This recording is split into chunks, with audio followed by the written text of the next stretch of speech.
I think if you were to look for themes this week, panic might be a theme. In fact, that's worse than anxiety. That's panic.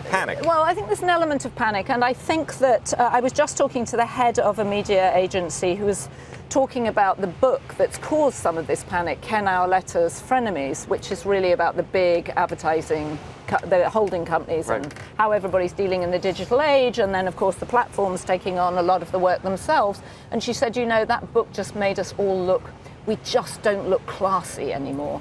And you get this sense that advertising used to be this glamorous industry, second only perhaps to Hollywood, which is why they chose Cannes for their annual get-together. And that magic is all going away.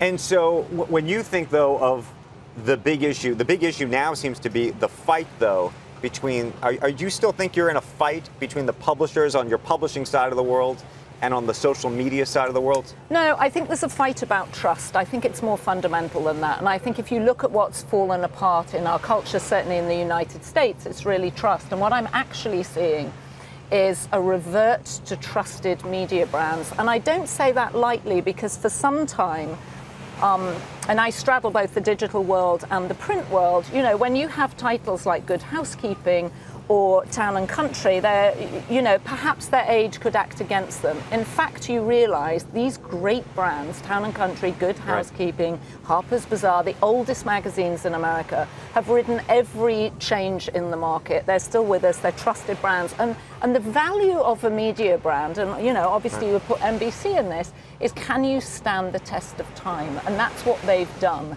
And you see people reverting to the comfort of that, knowing that it's really important to surround their brands. Let me throw a new brand with into that this. Quality. Apple. Apple just bought a company called Texture. We had the CEO of Texture on years ago. I call it the Netflix of magazines. It is the Netflix of magazines. But they just bought it. What are they? I know. Well, what are they going to do? How's that going to change the magazine industry? Well, I think it may fundamentally change it, because it will expose many more people to some of these great print brands, obviously on a digital format. And I think they'll be working very hard to make it mobile first, which it's not at the moment. Hey there, thanks for checking out CNBC on YouTube. Be sure to subscribe to stay up to date on all of the day's biggest stories. You can also click on any of the videos around me to watch the latest from CNBC. Thanks for watching.